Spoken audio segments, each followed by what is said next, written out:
wajen bayanin bambancin ma'aiki sallallahu alaihi wasallam sauran annabawan da Allah ya aiko,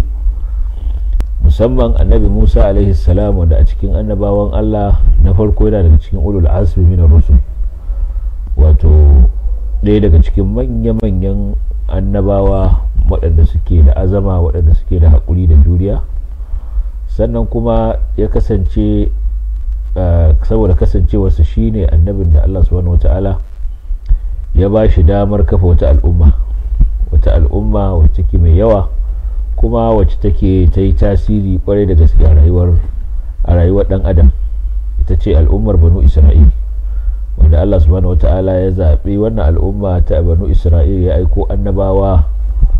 da yawa a cikinsu, kamar yadda annabi Musa alaihi salam yake gaya musu, ya qaumi zkuru ni'matallahi alaikum iz ja'ala fikum anbiya wa ja'alakum mulukan wa ataakum ma lam yu'ti ahadan min al-'alamin. Ya ku mutane na, ku tuna ni'imar da Allah ya yi muku yayin da ya sanya muku sarakuna,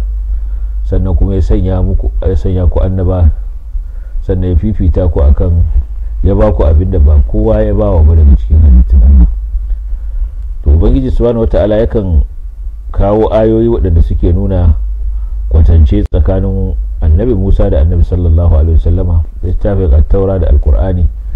da kuma al'ummar banu Isra'ila da kuma al'ummar annabi sallallahu alaihi wasallama, da nuna falalar duka waɗannan al'amura, da nuna falalar annabi sallallahu alaihi wasallama akan duka annabawa, daga cikin su hadda annabi Musa alaihi salam, da kuma nuna falalar al-qur'ani da fifikonsa akan dukkan littattafai, daga ciki hadda at-taura ita kanta, kuma a nuna falalar sahabban annabi sallallahu alaihi wasallam akan sahabban annabi Musa alaihi salam da darajarsu. Al-Qur'ani ya nuna irin wannan a wajeje, a wurare daban-daban, daga cikin suratul a'raf, inda Allah subhanahu wata'ala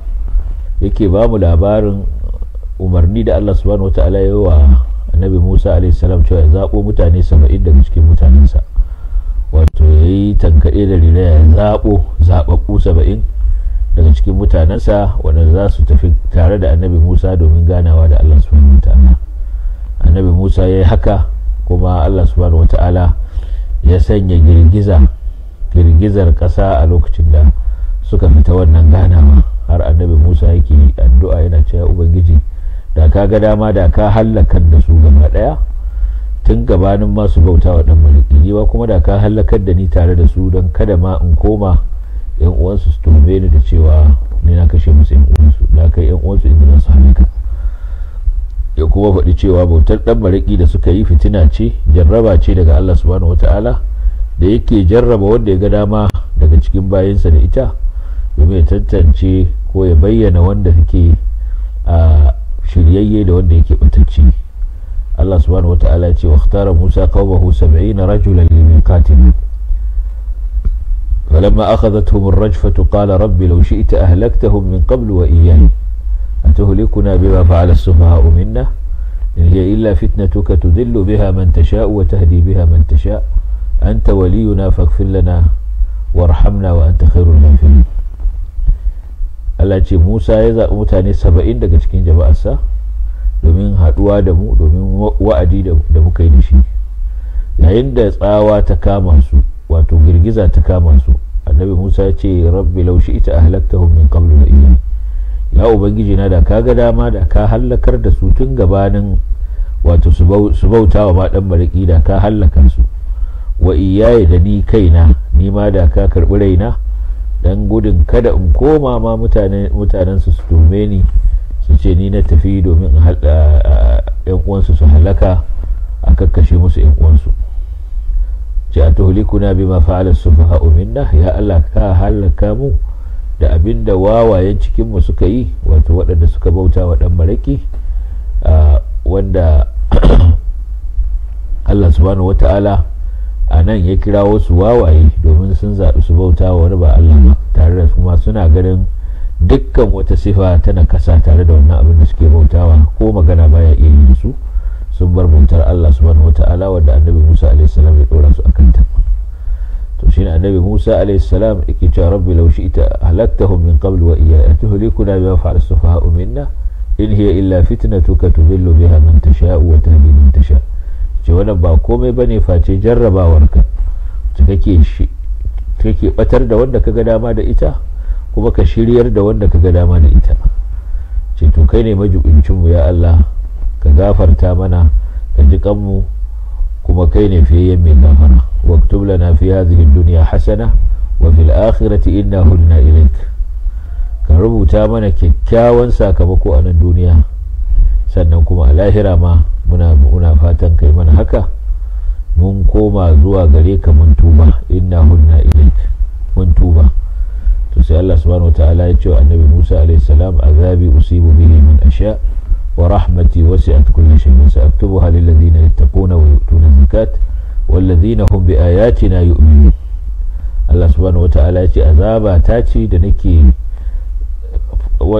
aukar da ita ga wanda na ga dama,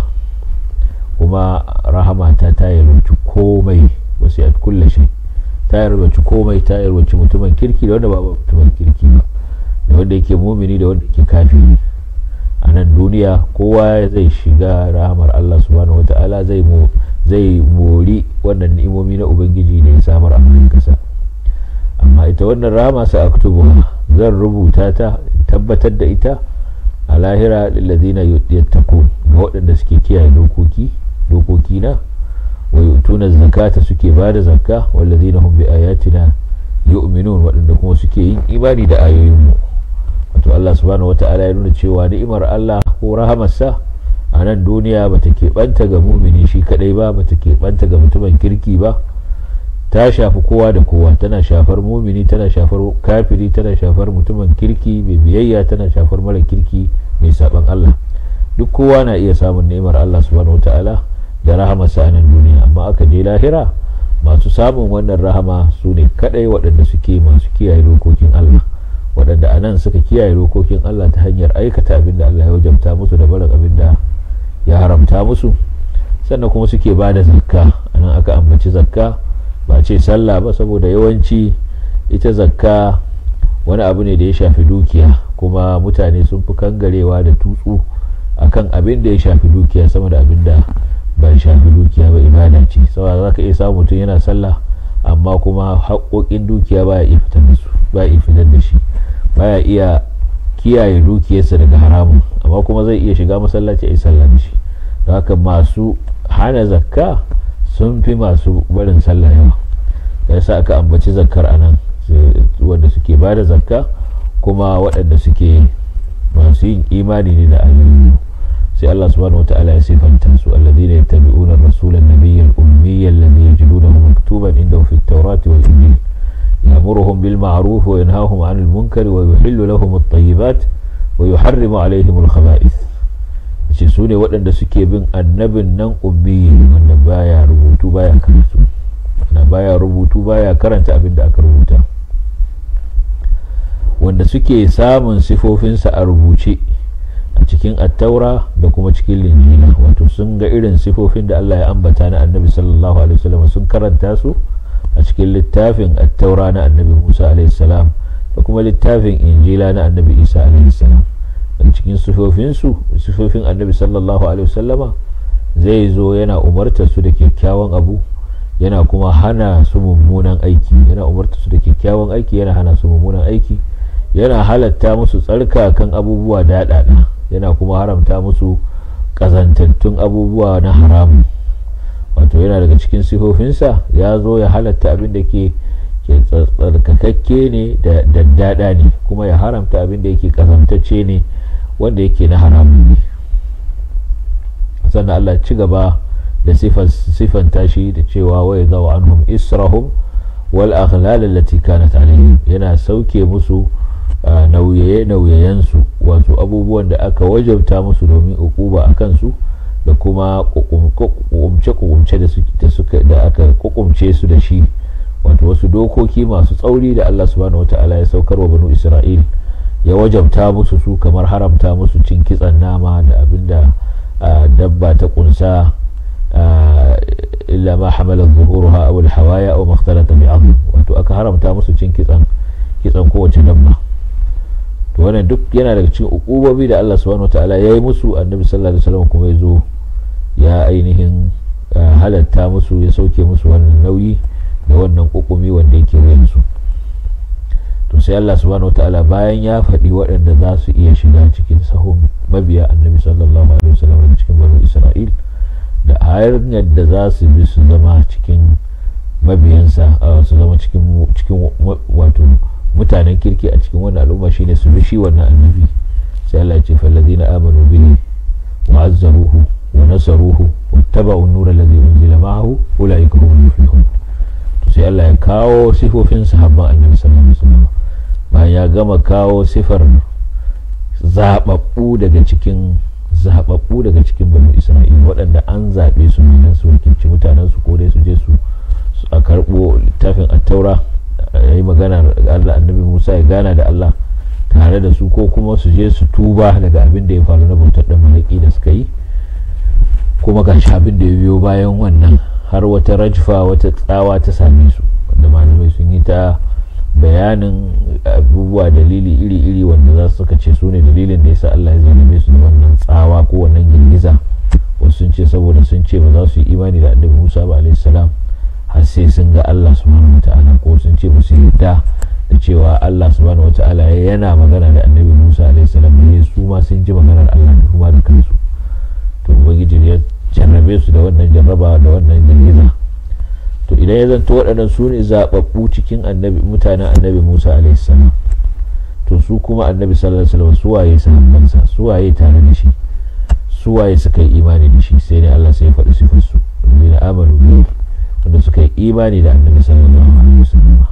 wa azzaruhu, suka girmama shi, wa nasaruhu, suka taimaka masa, wattaba'u an-nura alladhi unzila ma'ahu, suka bi hasken nan da aka saukar tare da shi shine alqur'ani. Allah ce to waɗannan su ne masu gudu. Allah ya sifanta sahabban annabi sallallahu alaihi wasallam da sifofi guda 4 waɗanda suka cancanci su zama masu rahauta a gurin Allah subhanahu wataala. suka sifantu da sifar imani, sun yarda da annabi sallallahu alaihi wasallam, sun imani da shi ba bisa munafici suka karbi wannan kira nashi ba, sun yi imani da cewa gaskiya ne daga Allah subhanahu wataala, manzo ne daga Allah subhanahu wataala. amanu bihi, sannan wa'azzaru, sun ba shi girmansa, sun girmama shi a matsayinsa na manzon Allah subhanahu wataala da Allah ya zaɓa ya aiko musu, ko da kuwa cikinsu akwai wanda suka girme shi a shekaru, ko da kuwa cikinsu akwai wanda suke rike da wasu mukamai kafin su zama musulmi,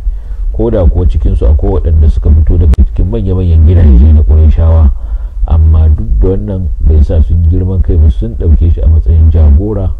a matsayin shugaba da ba su da sama da shi, sun ba shi girmansa. sannan nasaruhu, sun taimaka masa wajen ba shi kariya, sun taimaka masa wajen yakar makiyansa, sun taimaka masa wajen yada da'awarsa, sun taimaka masa wajen yada ilimi cikin al'ummarsa. nasaruhu wattaba'u an-nura alladhi unzila ma'ahu, sannan sun bi hasken da Allah ya saukar tare da shi shine alqur'ani, sun karba alqur'ani, sun haskaka da hasken cikinsa, sun yi aiki da shi. saboda haka sun hada waɗannan sifofi wanda suke sifofi ne manya-manya. Allah ya bayyana cewa wani babban bambanci ne da ke tsakanin waɗancan zaɓaɓɓun mutane na annabi Musa alaihi salam da abin da ya faru da su, har ta kai annabi Musa alaihi salam ma yana ganin dama an halaka su tuntun ma kafin ma a zo wannan mataki da har za a kama su da girgiza, ina ma tun farko ma an halaka su. da kuma waɗannan sahabbai na annabi sallallahu alaihi wa sallama, wanda Allah ya yi sifanta su da cewa aminu ma'azzamu nasaru tabawu uzima, suka hada da manya-manyan sifofi. shi yasa Allah sai ya ce ulaika humul muflihun, to waɗannan su ne masu gudu. haka kaga a nan fifikon ma'aiki sallallahu alaihi wa sallam ya fito fili, darajarsa ta ƙara bayyana, shugabancinsa akan sauran annabawa duka ya ƙara bayyana. don shi Allah subhanahu wataala ya fayyace mana irin waɗanda suke zaɓaɓɓu cikin al'ummar annabi Musa alaihi salam, da kuma waɗanda suke zaɓaɓɓu cikin sahabban cikin al'ummar annabi sallallahu alaihi wasallam, su ne sahabban annabi sallallahu alaihi wasallam da suka zauna da shi,